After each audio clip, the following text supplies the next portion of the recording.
Hey everyone, I'm Mr. English, and welcome to Mr. English TV. Let's learn English today.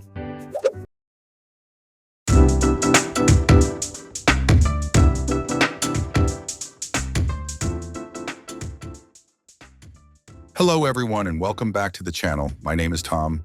And my name is Lucy. Today we have a really fun lesson for you.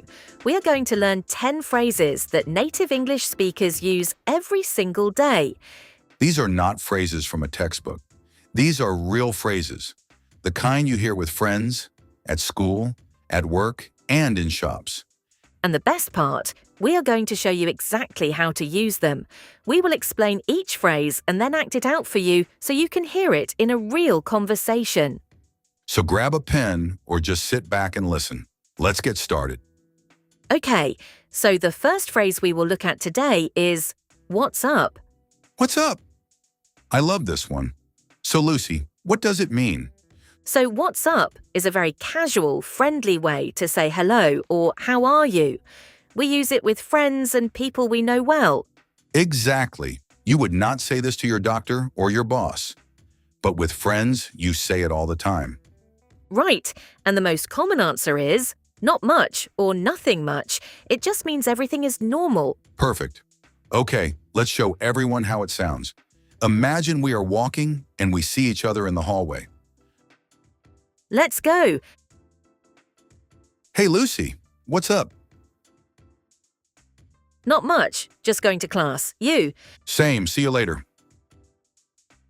Simple, right? Short, friendly, and very natural. And very common. You will hear what's up every single day in English. Okay, phrase number 2. I'm good, thanks. Now, a lot of students learn to say, I am fine, thank you. And that is correct English. It is correct, yes, but it sounds very formal. Like you are in an exam. Exactly. In real life, people say, I'm good or I'm great. It sounds much more natural and relaxed. And don't forget, always ask back. How about you? Or, and you? That is very important in conversation. Yes, it shows you are interested in the other person. Okay, let's act it out. Tom, you start. Good morning, Lucy. How are you today? I'm good, thanks. How about you? I'm great, thanks for asking. See how natural that sounds? Short, warm, and friendly. Try it today with someone you know. Phrase number 3 is one of my personal favorites. No worries. Oh, I use this one all the time. So, no worries means it's okay or don't worry about it. We use it when someone says sorry or even when someone says thank you. It is a very warm phrase. It makes the other person feel comfortable and relaxed. Exactly. You will hear it a lot in Australia, the UK, and the US. Okay, for this one, imagine I am late to meet Tom. This actually happens in real life, by the way. Tom, okay, let's go. Tom, I'm so sorry I'm late. The bus was really slow today. No worries, I just got here too. Come on, let's go in. Thank you for waiting. I feel so bad. No worries at all. It happens to everyone. Did you hear how Tom said it twice? No worries, and then no worries at all. The second one is a little stronger. It really means don't worry. Use this one when someone apologizes to you. It is very kind and very natural. Okay, phrase number 4. Hang on a second. So this means wait a moment, just a short moment, not a long time. You use it when you need a few seconds to do something. Find your keys, check your phone, finish what you are doing. You can also say, hold on a second, same meaning, or give me a sec, and sec is just short for second. Native speakers shorten words a lot in conversation. It sounds more relaxed and natural. Okay, for this one, imagine we are leaving the house together. Tom, are you ready? We are going to be late. Hang on a second. I can't find my phone. It's on the table right there. Oh, thank you. Okay, now I'm ready. Let's go. Every single day, Tom. I know. So, hang on a second. Use it when you need just a little moment. And don't forget the other versions. Hold on a second and give me a sec. Phrase number 5. That makes sense. This is such a useful phrase. We use it when we understand something, when an explanation is clear and logical. It also shows the other person that you are listening and following the conversation. It is very polite. In English, showing that you are listening is very important. Phrases like this keep the conversation going. Exactly. Okay, for this one, Tom is confused about something and I explain it to him. Lucy, why is the library closed today? I really needed to study there. Oh, because it's a public holiday today. Everything is closed. Oh, that makes sense. I completely forgot about the holiday. Yes, don't worry. It opens again tomorrow. Okay, good. That makes sense. Thanks for telling me. Simple and very natural. When someone explains something to you, say, that makes sense. It shows you understand. And it keeps the conversation friendly and warm. Okay, phrase number 6. I have no idea. So this means I don't know, but it is stronger.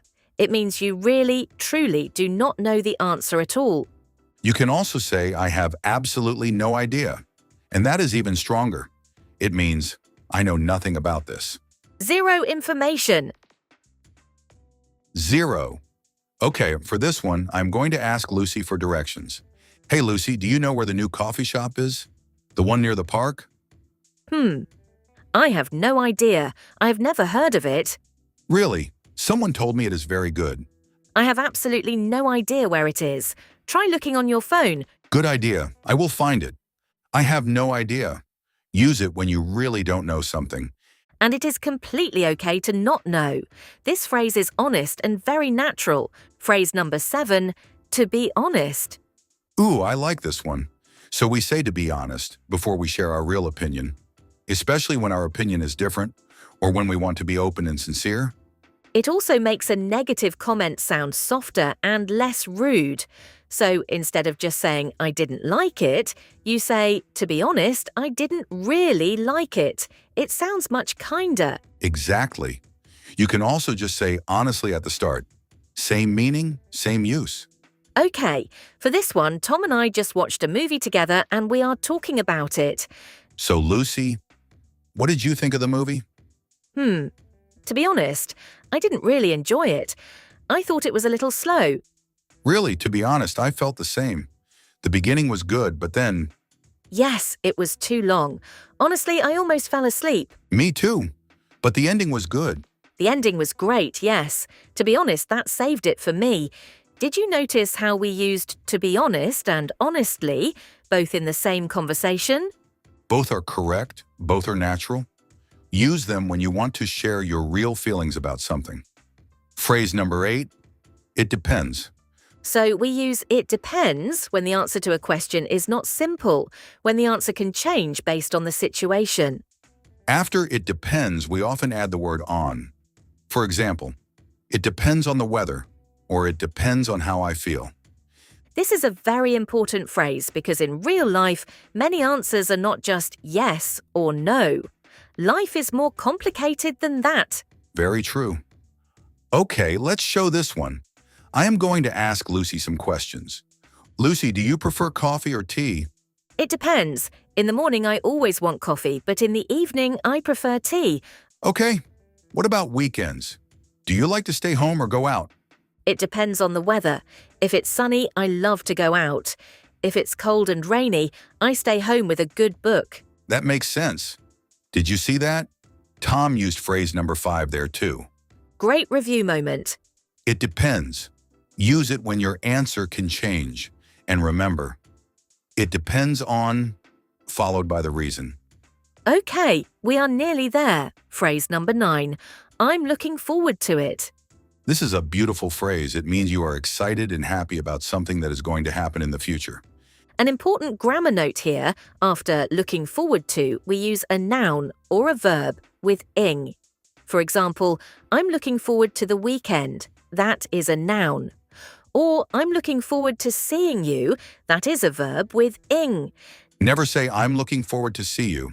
That is a very common mistake. Always looking forward to seeing you. The ing is very important. Okay, for this one, we have a class trip coming up next week. Tom, I just remembered, our class trip is on Friday. Oh yes, I'm so looking forward to it. I have never been to that city before. Me too. I'm especially looking forward to the food. I heard the restaurants there are amazing. Of course you are looking forward to the food, Lucy. Food is important, Tom. It really is. I'm looking forward to it. Use it when you are excited about something coming in the future. And remember, you will also see this phrase in emails. Looking forward to hearing from you is very common in professional writing. And finally, phrase number 10, let me know.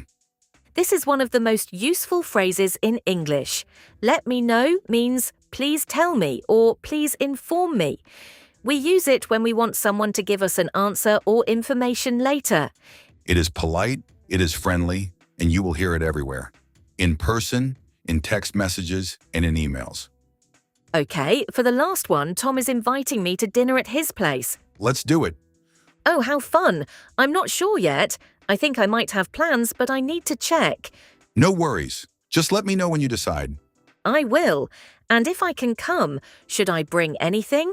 Just let me know if you are coming first. Then we can talk about that. Okay, I will let you know by Thursday. Perfect. I hope you can make it.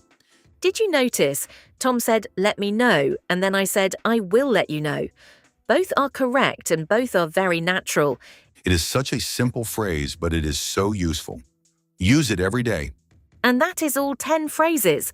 Amazing work for staying with us today.